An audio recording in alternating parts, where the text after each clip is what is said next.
Hi, this is Zach here with the Bulletin Board Heroes here at Zach's Traders Cafe for Friday the 25th of April. Starting off with the S&P, where we've broken back above that support line projection, which has been a bit of a pivot for this market. That's currently heading towards, or was heading towards 5,400. Above that, we're looking with the 50-day moving average, 56.46.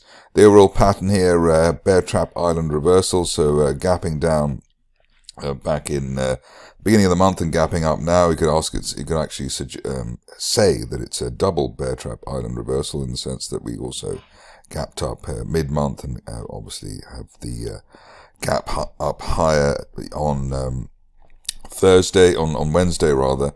The good point about yesterday's price action, Thursday's price action, is that we held above the top of the gap there, 53.60 for the whole of the session, and closed the day on a high. Moving on to the Nasdaq, and here arguably a slightly better picture than the S&P, in fact, where we're higher above that support line projection from December in relative terms. Obviously, yesterday's price action totally above that of Wednesday, and the top of that gap there, 18,600. And while we're above the top of the gap there, we're looking for the 50-day moving average, 19,700. And I suppose we're also suggesting, with the RSI pushing back above neutral 50, that the worst of the tariff slump is finally over. This stage, only well below the floor of the gap there, 18,400, would suggest that this is a false dawn. Next up, we're looking at the stocks.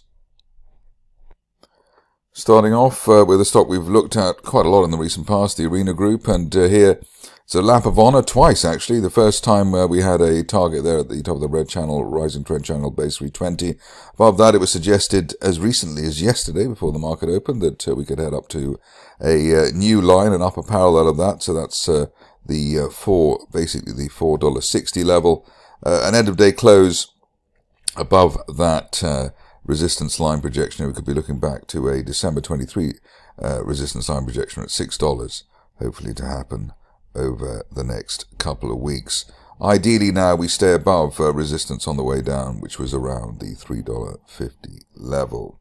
On to a stock which I cover almost every day. I'm not quite sure why, but a bit of more insight into American Rebel today, in the sense that we're in this falling trend channel, but what will be interesting here, if we can manage it, is to get back above the top of the latest gap there at $4.50, so end of day close above $4.50, and this could actually be a bull situation. Obviously the RSI is still below neutral 50, that needs to be corrected, but $4.50 is the momentum trigger on the upside for those who like that stock.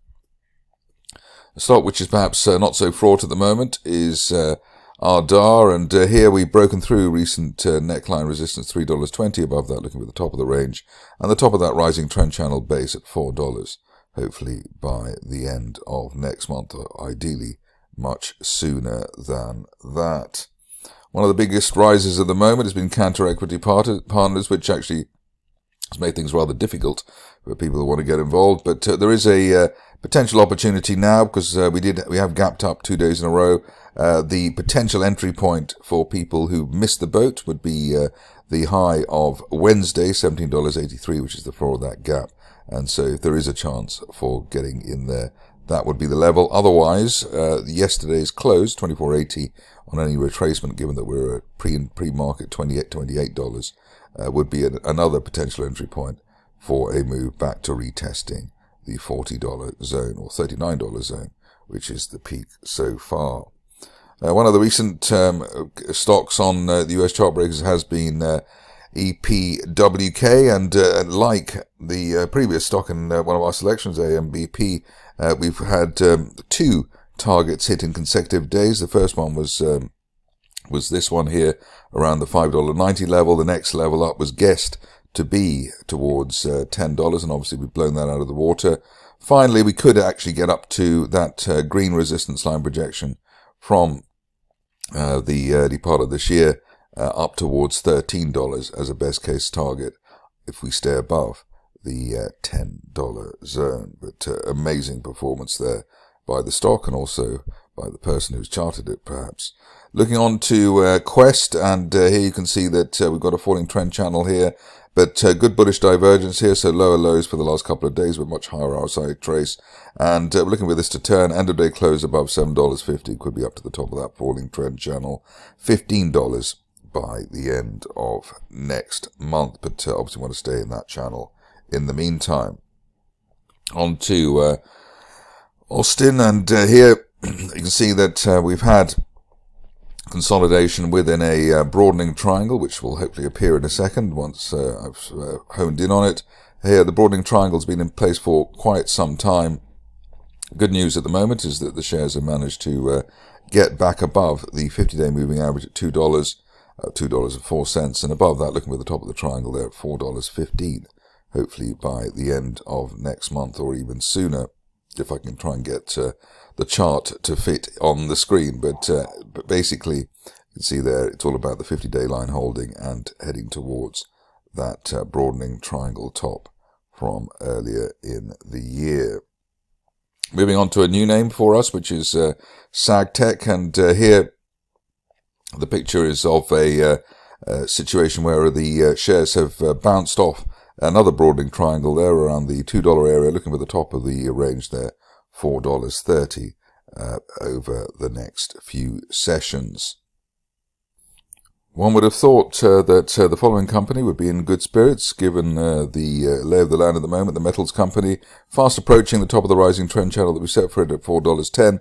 Above that, looking for a fresh upside, perhaps as high as $5 by the end of next month.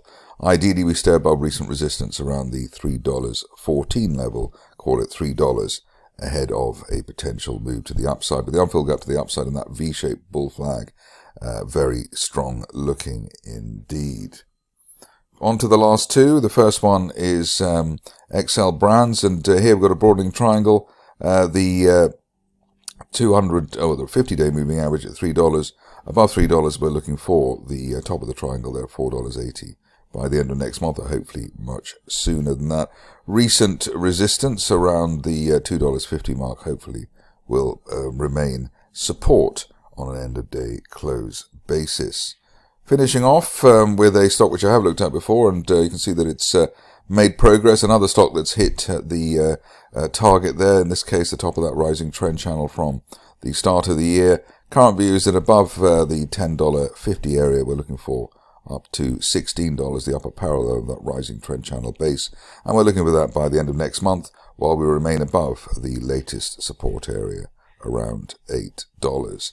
That's it for me today. More updates over the weekend.